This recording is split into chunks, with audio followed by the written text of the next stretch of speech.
I have enough questions to write a book. You see all this is so thick, all these questions. So I have to attend a lecture given by a monk, 49th Street. So what I would do is I would just briefly answer this question, and I try to answer as many as I can, but don't expect detailed answers. But anyway, let me begin. First question, I know the talk and the theory is true, but practice is so difficult that when I come back to the real society, I'm not getting rid of all the worries and sufferings. Yeah,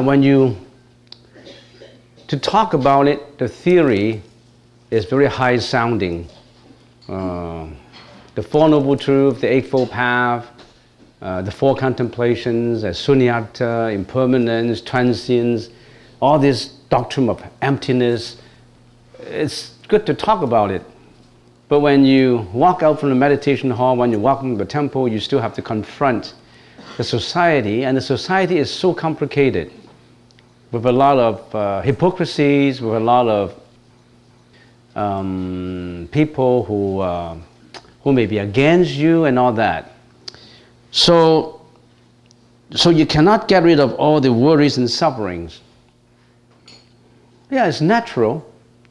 When you walk out to the society, you still have to confront all these people, and you still, even if you don't confront them internally, you still have worries and anxieties and suffering. It's all because of karma.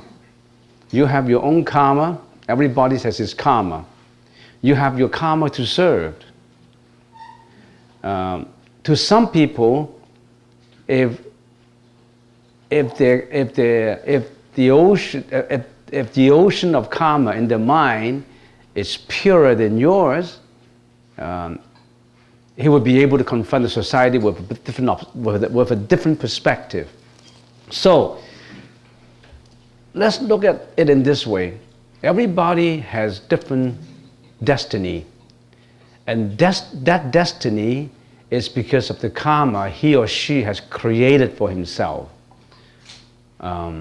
If you have a lot of anxieties and worries, it's because of what you have done in the past or what you have done now. So what you do is you keep on purifying yourself. Say, for example, if you're always confronted with situations that people are criticizing you, tattletelling about you, your colleagues step on your back, your customers always feel impatient when they talk to you. You confront a lot of this problem. Don't blame others. Don't blame, say, all this is wrong. They're antagonizing me. Don't feel that way.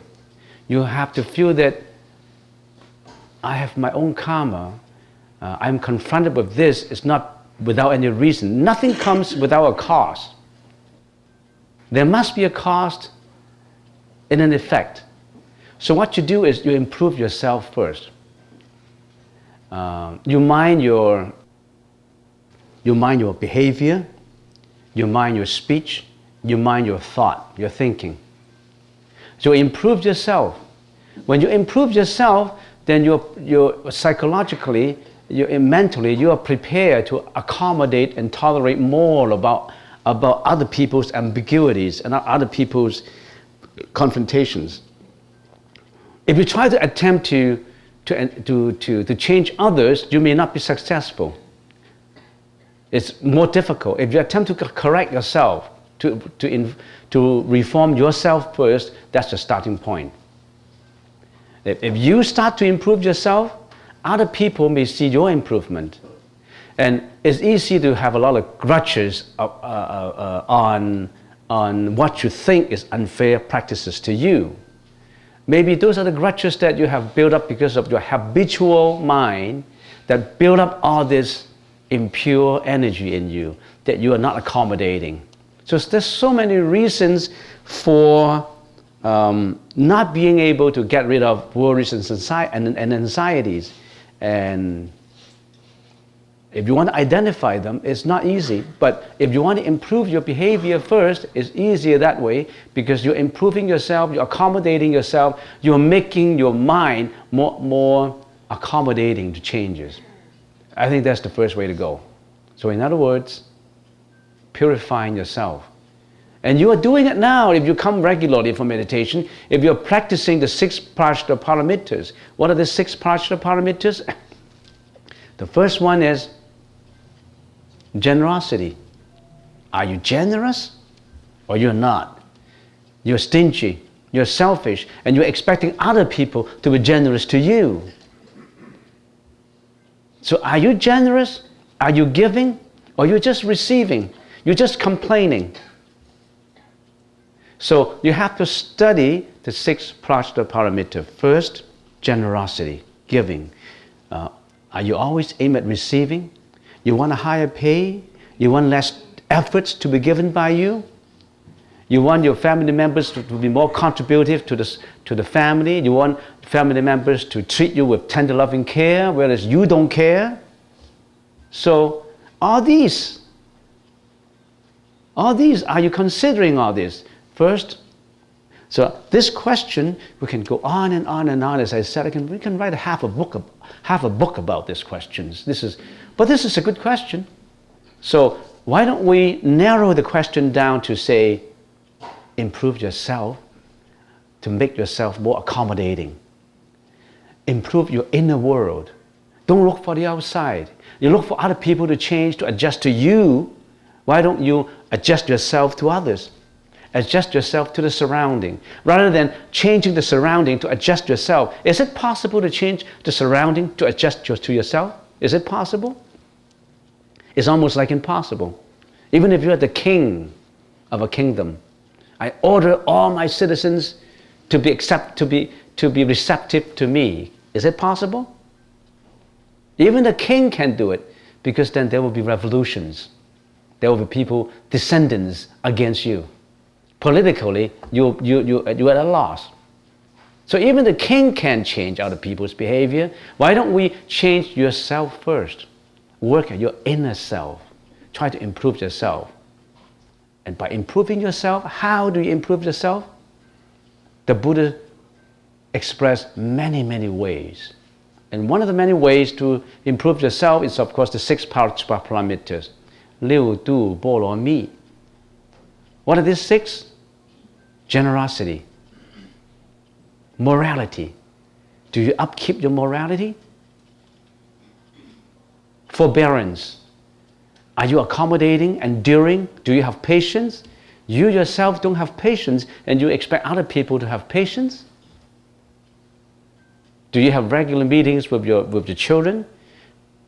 Do you sometimes show tender loving care to your family members? Or you just want to receive? You don't want to give. You just want to criticize. You just want to expect people to change. It's unfair. You expect your wife to change when you don't change? Start from yourself first. If you can't change yourself, how do you expect to change others?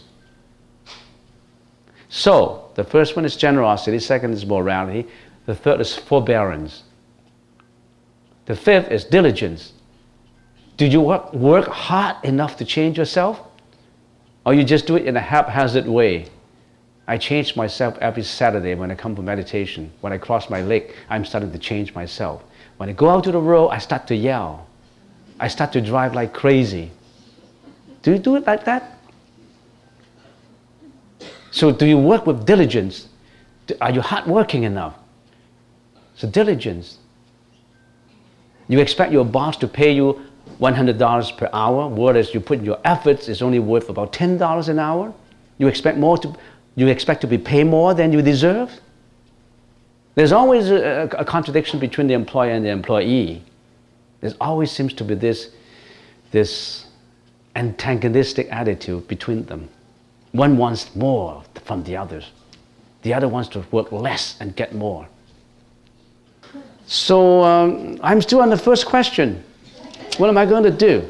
I still have 20 questions at the back. I'll try to answer as much as I can. If I can't, then just leave the rest for the next time. But anyway, we have generosity, Are you generous? Are you always giving? Morality? I'm just mentioning the main points. I'm not going into the details. Generosity, morality, forbearances, diligence, and what? And meditation. Meditation means putting your mind under control. Can you put your mind under control? As I said in the meditation hall, I asked that question. Where is your mind? And some people asked, it's here. But I said, that's not your mind, that's your brain. That's not your mind. Your mind is here, but your brain is here, but your mind could be 2,000 miles away. You see the difference between the brain and the mind. You think your mind is the closest to you? Only that physical brain is closest to you. Because look, when I close my eyes and I'm thinking of Wan Chai in Hong Kong, all these images in Wan Chai, in that district, all arises in me. My mind is not here. My mind is in Hong Kong. But my brain is with me. That's the problem. That's the problem. Because I'm not in control. And some people say, no, I think that's a stupid statement. You mean you are not in control of your mind? Well, if you are in control of your mind, as I always say, how come you get mad? How come you cry? How come you have anxiety? You know anxiety is not good. You know depression is not good, but you still have that. Why? You can't control yourself. Why do you know that I got to work hard to get an A in the exam? And you're lazy because you're not in control of yourself. You know that you can't be selfish, but you're always acting with selfishness. You're not in control. I am not in control. So, let's repeat. Generosity, morality, forbearance, diligence, meditation. And what's the last one? Prajna. Prajna. That's the most important. Prajna. Bora. Wisdom. Wisdom is the leader of the foregoing five. If you do not have wisdom, do you know how to give generosity? If you don't have wisdom, you could have helped the wrong individuals. If you do not have wisdom, you could have donated with attachment to names and reputation. If you don't have wisdom, you could have meditated with the greediness of trying to get supernatural power. If you don't have wisdom, you would not work properly in your daily lives. So wisdom leads everything. How do you build up that wisdom? To build up that wisdom, there's so many ways. You really have to get close to people who know the truth, who are more accessible to the truth. You learn the Buddha's teaching. When we say Buddha's teaching, that is quote and unquote. We call it Buddha's teaching. You could call it anything you want. You could, I don't know what name you would like to give it to. Name is not important. I can also say that's a Christian teaching or any other religion. Why do you stigmatize a religion with certain dogma in it? It's just they want a name, so we say the Buddha's teaching or Sakyamuni's teaching or Bodhisattva's teaching. It's the essence that counts, not the names. So can you gear all this towards as long as you're practicing the six paramitas, you're on your way to nirvana. I'm just giving you the main points. And now I look at the clock, it's almost 12. And I got to start driving at 1. So I have answered the first question. Wow, so many. Anyway, I would like to do a conclusion. I just answered one question. And the rest I will do it next time. And I remember before we were leaving the meditation hall, I explained a poem which I only have finished the first 2 sentences. And I would like to conclude with explaining the rest of the 2 sentences in the poem. But I have to say the Chinese got her out first.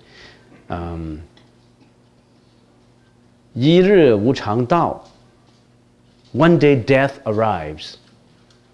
One day, 一日无常道, 有一天呢，死亡来了，无常道了。One day death arrives. That applies to everyone. Are you going to deal with that when it arrives?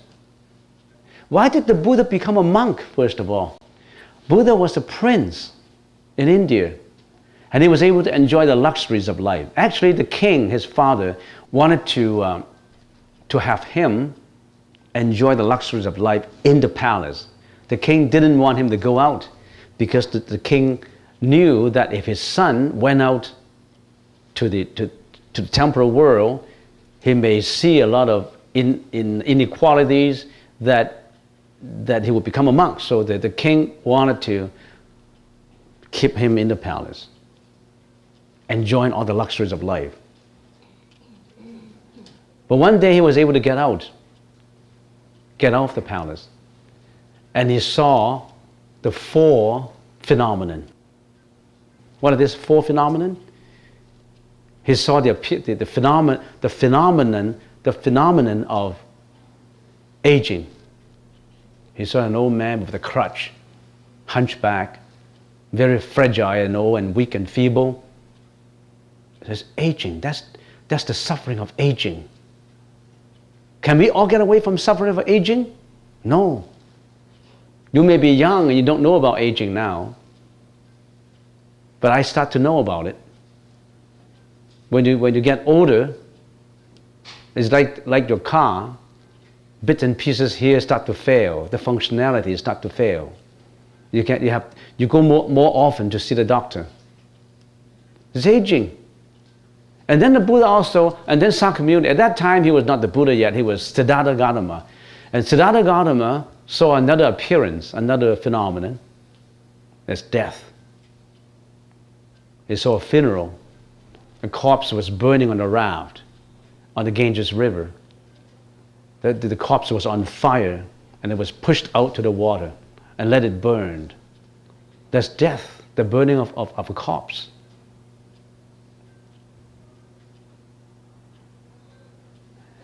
And then he saw another phenomena. There was a lady suffering from leprosy. She was trembling and he had this sickness. And all the skins were all pale and pale and red, and some part of the bones were even decaying. She was suffering. So he saw aging, death, and sickness. And then he also saw one appearance. He saw an ascetic monk holding a bowl, walking gracefully on the street. And he wanted to find out how come. I saw sickness, I saw aging, I saw death, and I saw this monk who was walking so gracefully and seems to be quite joyous, joyful. And he asked this monk, "What do you do?" "I'm practicing enlightenment. I'm practicing getting away from life and death. I'm on my way to sainthood." So he had that in mind. He returned to the palace and he wanted to be an ascetic monk. He wanted to pursue that way so that he would relieve suffering of all sentient beings.